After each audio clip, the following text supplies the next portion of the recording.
All right, music fans, welcome back. Harmless me here, talking real music in real time for real people, just like you and just like me.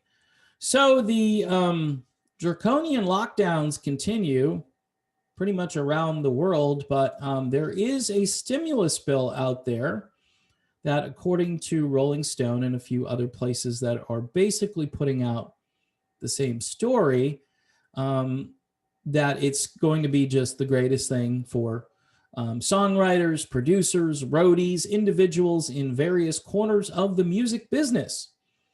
And they're all going to be eligible for federal relief under the stimulus package passed by the Senate and I think already signed into law by the president. Under the final $2 trillion relief package, self-employed musicians, songwriters, and music support crew who make under $100,000. Now, this is interesting because they're putting like a number, a high-end number, and most people would say, well, it's only fair.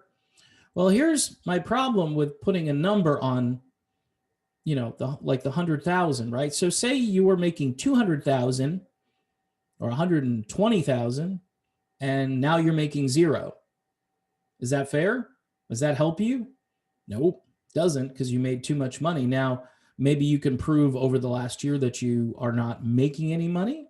And so, but they say they do put a litmus test and they say it's got to be 100,000. So that's kind of weird to me. And there's red tape because you're going to have to apply for the relief grants and loans, and that's the first thing you want to do when you're out of work and you're feeling a bit desperate. The first thing you want to do is go through a bunch of red tape. It's just, I don't know, but this is when they put a carrot out there. It's not, there are always going to be strings attached to the carrot, and this sounds really good on paper. It's $2 trillion though, and from what I understand, about 92% of it goes to things that are completely unrelated to what's been happening in the music industry for the past year.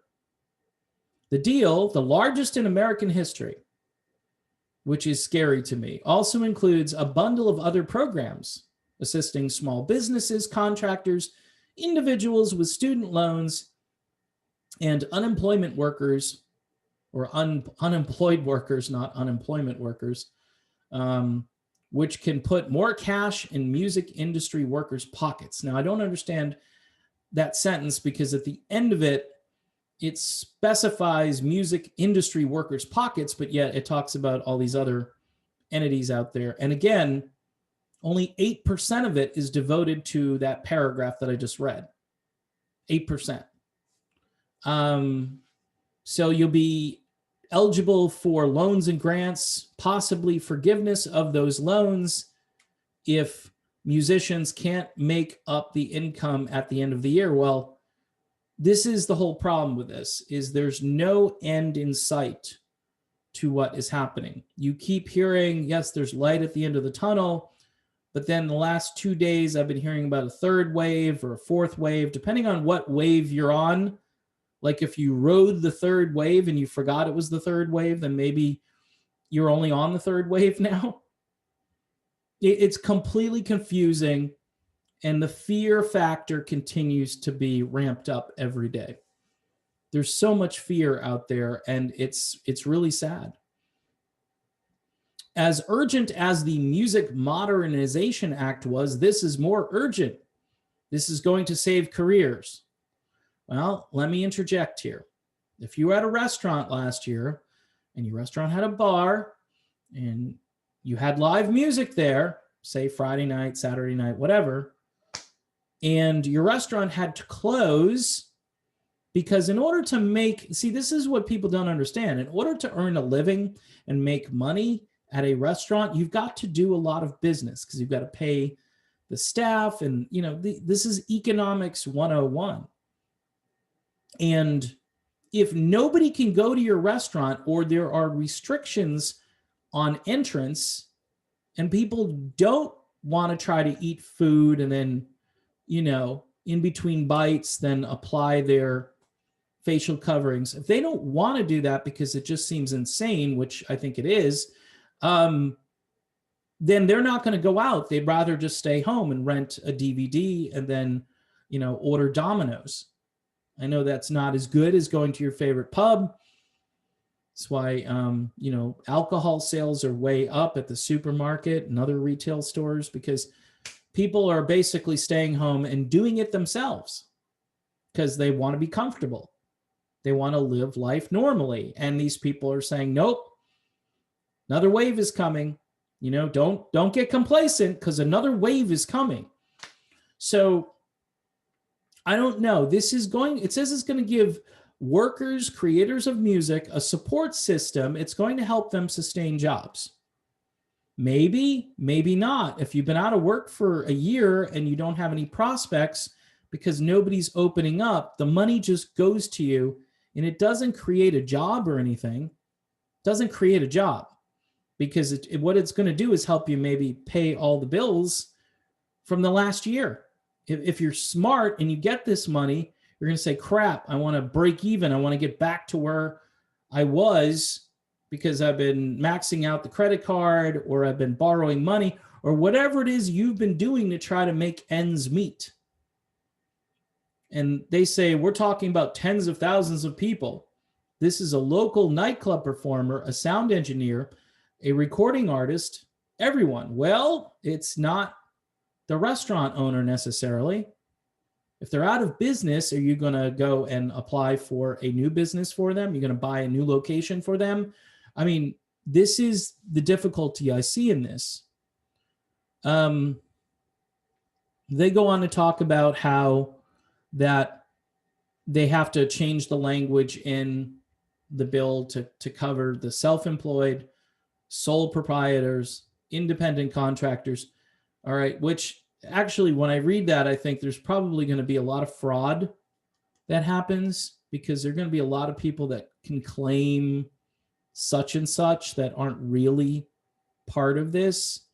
But here's the big kicker, and they didn't say anything about this in the Rolling Stone article or in any of the other things I read about this, is that 92% of this bill goes to something other than helping people who have been destroyed by the government lockdowns and the edicts and the restrictions and the guidelines and the constant fear, stress, and worrying. Say your kids were not allowed to go to school, and they're not kids that you can allow to be alone for hours and hours because either they're too young or just not mature, and you have to have somebody at home. So you're either paying somebody to watch your kids, or you've had to stay home yourself. And I'm sure there are people who were in the entertainment business who had that dilemma. How's it solving that problem if, like, your local schools aren't open and your kid's not responsible enough to do distance learning? I mean, there's so many implications to all of this that are just going to ripple out for years and years, and maybe forever at this stage.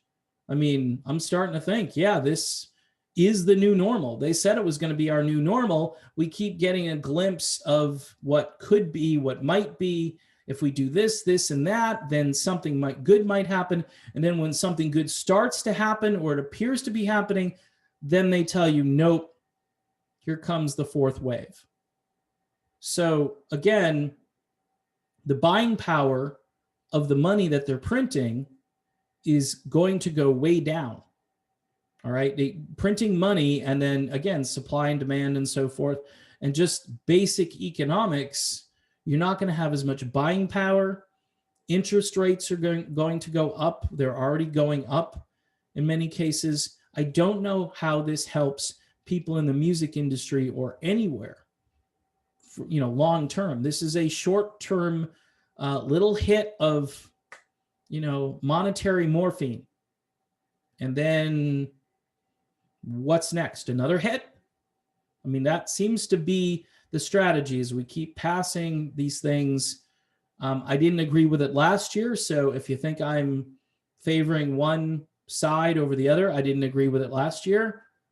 And I don't agree with it this year, because it's now, if you gave a targeted stimulus to just the people who need it, the 8% of this, which goes to those people, if you did 100%, and then, pared the number down to a respectable place, I mean, 2 trillion, I mean, I can't even comprehend 2 trillion, but I don't get it. I don't understand how that's even a number, but it is. And it sounds like, oh, this is what we do. And from now on, this is how we're going to fix problems. We've been doing this since like 2008. And I don't think, when we continually have to do this. So something is wrong. Even before the lockdowns and all the government things, there was a problem. And we're not addressing that problem. The system has failed in some areas. And what this did was expose the system even more. And instead of, addressing those problems, we've decided to print money instead.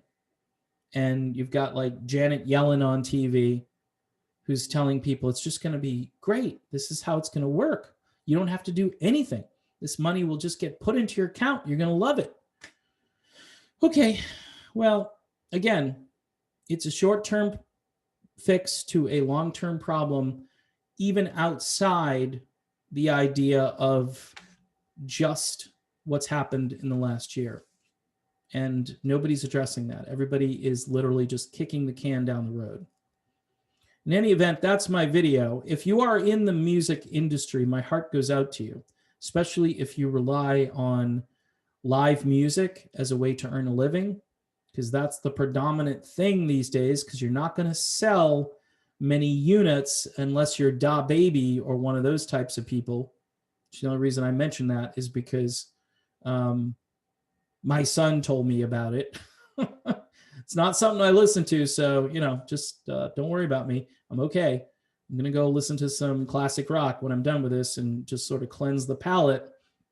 But yeah, this is just a thing that we need to wrap our minds around and understand. If we keep going down this road, this is the definition of insanity, especially considering that people keep telling me this is the new normal.